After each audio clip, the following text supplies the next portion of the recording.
I'm ready. I have to go. I'm late for the trial.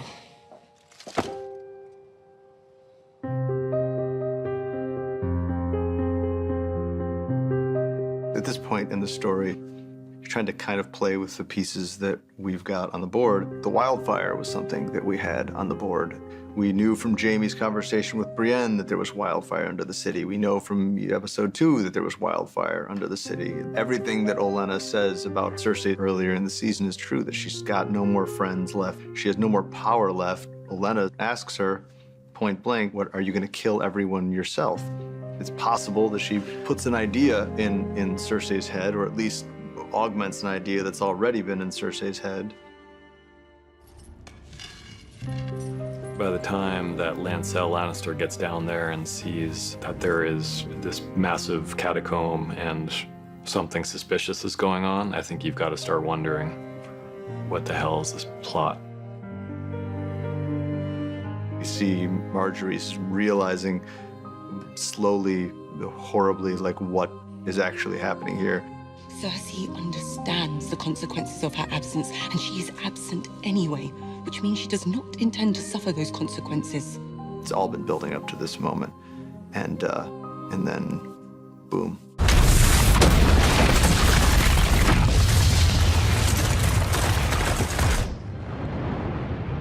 She's really achieved a stunning, very surprising victory against everybody who's opposing her all at once. Meanwhile, while this is happening, Tommen's alone. This fragile, malleable, devastated child, basically, is sitting there without anybody to comfort him, and if she had been there, he wouldn't have gone out that window. She failed him, and she alone failed him here. I think the idea of Cersei without her children is a pretty terrifying prospect because it was the one thing that really humanized her, you know, her love for her kids. And as much of a monster as she could sometimes be, she was a mother who truly did love her children. And now those children are gone, and all she's got is power, and she's got a lot of it. I mean, she's the queen. She's sitting on the Iron Throne. I don't think that bodes well for anyone, really. And I think, you know, even for Jaime, who loves her, I think it's a terrifying moment. She's capable of doing anything, as she's proven in this episode, to get what she wants. And the real question now is, what does she want? Sansa, she does love her brother, you know, and they've had a conflicted past. I'm not a Stark. You are to me.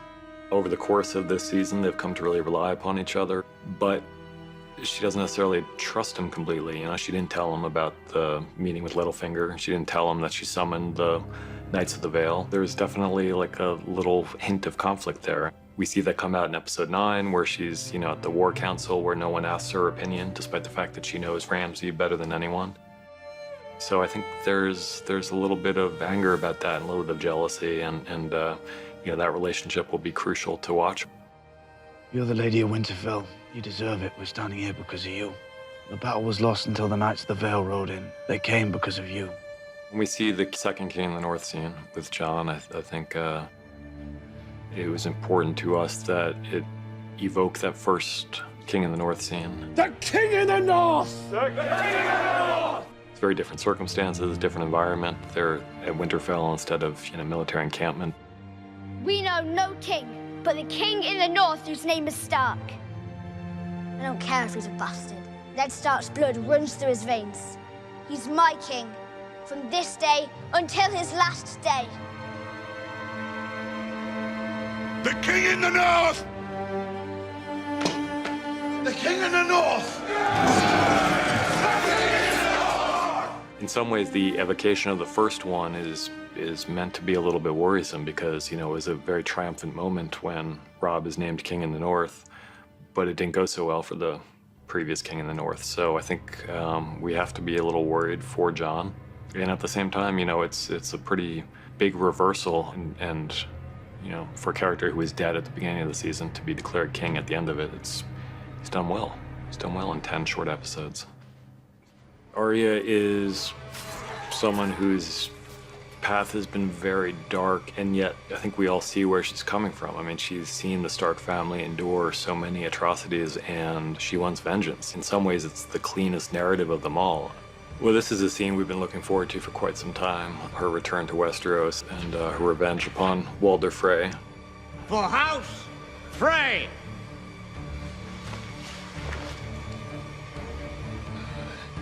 My name is Arya Stark. I want you to know that.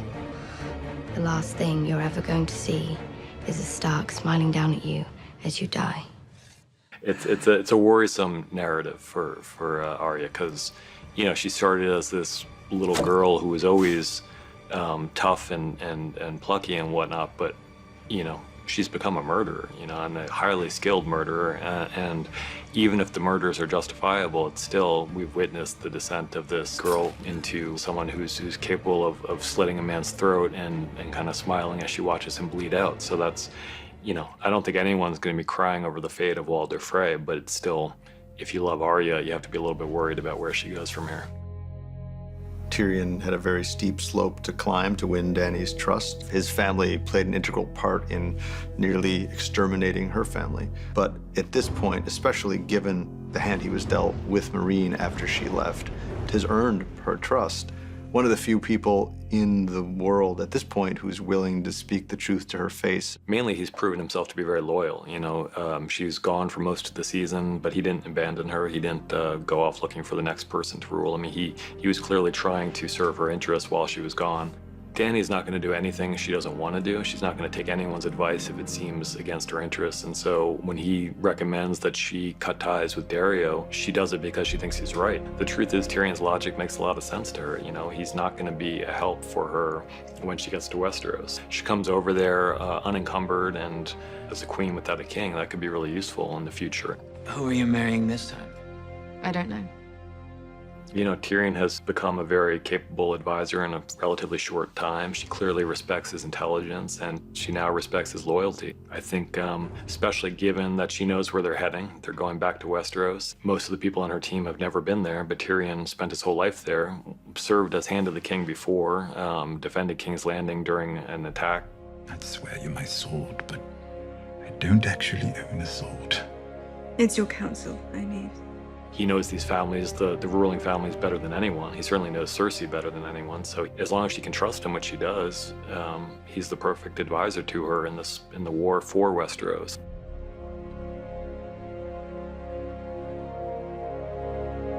He's the perfect hand to the queen, and that's why she names him such. That shot of Dany's fleet with all of her newly arrayed allies making its way out of the Slaver's Bay towards the Narrow Sea and home. Probably the biggest single thing that's happened on the show thus far. It's the thing we've been waiting for since the pilot episode of the first season. The person she is now is very, very different from the person she was then. It hasn't been a smooth road. Feels like she has earned it at this point. It's the shot that we're going to leave everyone with. But it was a real thrill to see her on the bow of that ship with Tyrion by her side heading west. It's a ruthlessness that comes with even the good Targaryens. I mean, these are the people who came over from across the Narrow Sea and conquered the known world. It'd be very interesting to see how that plays out going forward.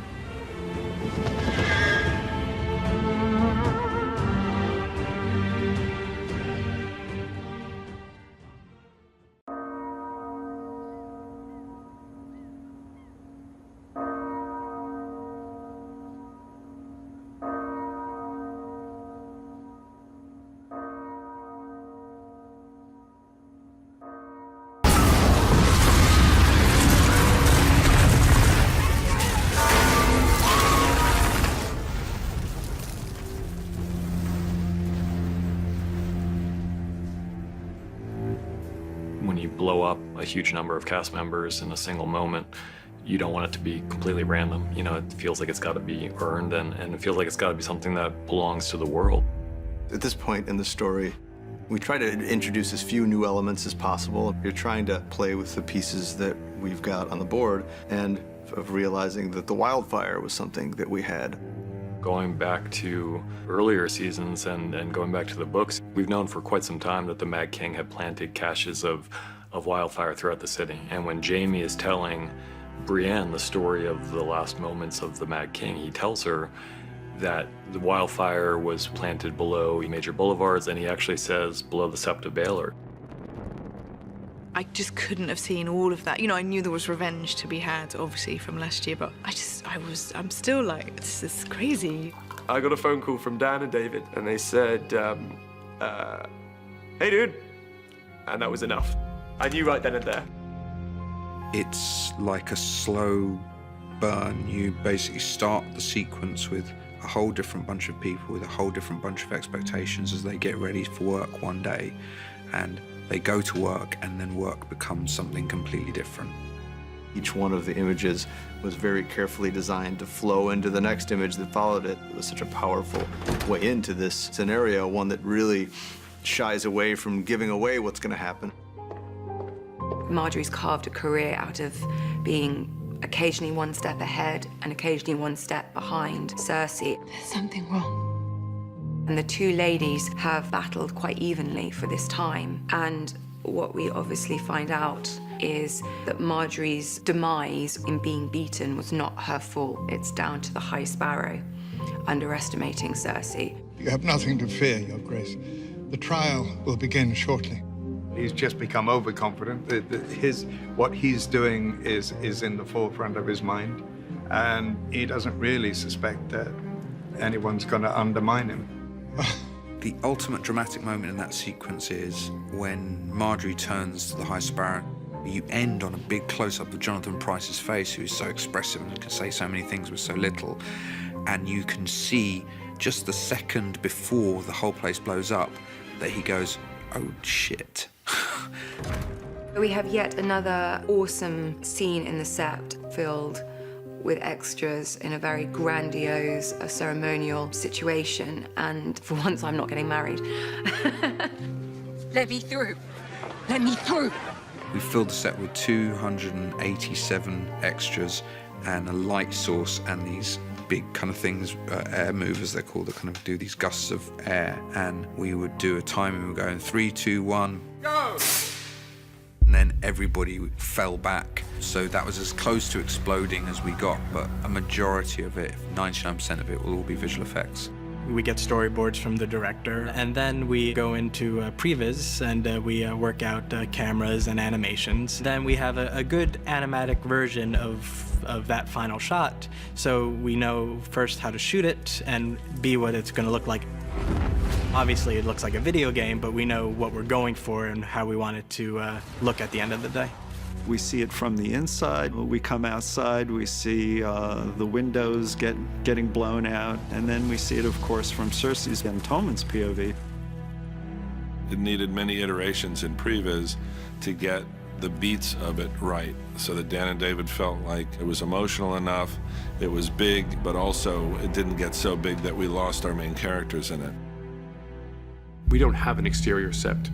It's always been a combination of found locations and CGI. So we knew that the exterior of blowing up the set would be something that would have to be completely generated by visual effects. We knew, however, we would want some elements. Action! It's lit underneath. We made lighting trays underneath that had a UV LED strip system. And in the puddle itself, there's a high fluorescent pigment. When you're lighting from underneath, it's glowing already. Then with light from above as well, and you've got the additional, and that's what gives it that real high fluorescence.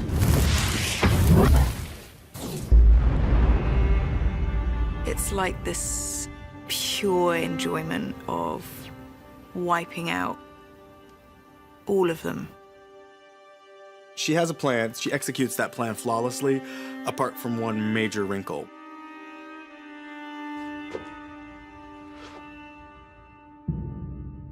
The very person that she wanted to protect most in the world is lost as a direct result of her actions. Show me. What we were trying to do in the scene is to show that something dying inside her. The prophecy has come true. She's seen all of her children die. The thing that kept her going for so long is gone. She's been through so much and she's so hardened that she's not even capable of mourning him. The next step is that she's going to take that throne. Now you have this woman who, I don't know if it's crazed, I think it's just empty, which is probably more dangerous.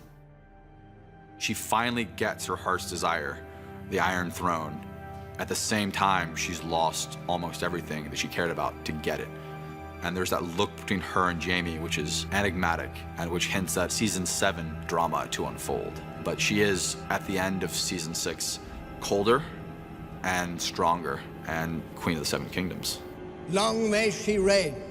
Long may she reign. It's tough, you know, it's like the Red Wedding. It's tough to say goodbye to a lot of actors that we've been working with for quite some time. Whether the ones that we've been with since season 2 or, you know, Jonathan Pryce, who just came to us last year, but has become one of our favorite actors so quickly. I hope it's not a waste that I've learned all 500 names of everybody I've worked with. It is a great, great production to be involved in. I won't be able to say thank you to all of you, but I've had a wonderful, wonderful time. Thank you. Thanks. It's been very personal, which the best ones are, I think. So I'll miss Lancel. I'll miss him a lot. Once you've been a part of the circus and the madness and the joy that is Thrones, you are always a member of the family. The rose has been uprooted.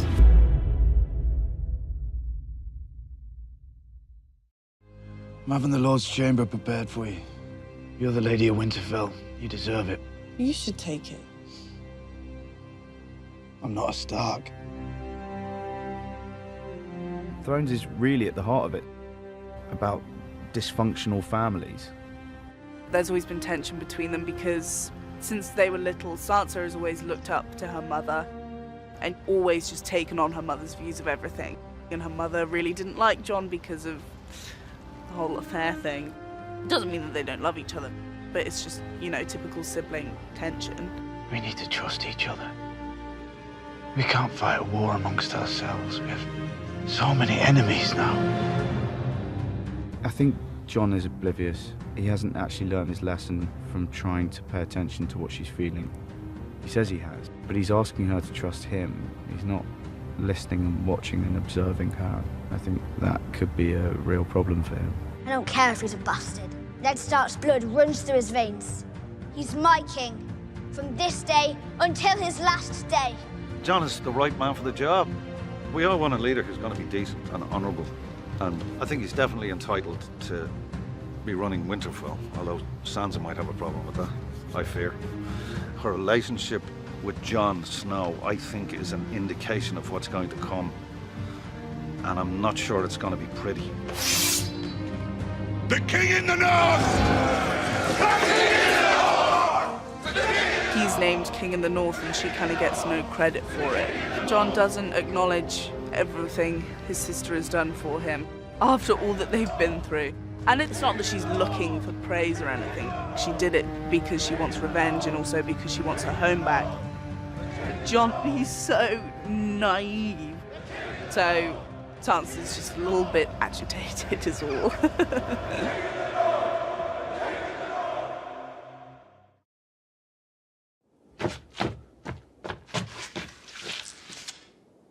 As the seasons go on and on, it's nice to still be a part of the show, as not many characters make it. Upon reading my storyline this year, I was really excited. It's something that we don't see, but when Arya arrives back in Westeros, she's out of touch with where people are. She's been out of touch for a really, really long time, but if there's one person on her list that she is 95% sure where they'll be, it's Walder Frey. For House Frey! She decides to go with the twins, and then in that scene that I'm dressed for now, so it's not Arya's usual look, when Arya kills Walder Frey, she thinks it's very important for him to know exactly who she is. My name is Arya Stark. I want you to know that. The last thing you're ever going to see is a Stark smiling down at you as you die. It's the most unexpected family. in Walder Frey's eyes, that would come for him. He has done a lot wrong, but he's so confident that he's safe. And Walder Frey is such an evil, evil character. She doesn't need to explain why. He's fully aware of why she's doing it. Although Arya wouldn't know that her mother's throat was cut, she does the same deed, which, for a story point of view, it's very, very cool.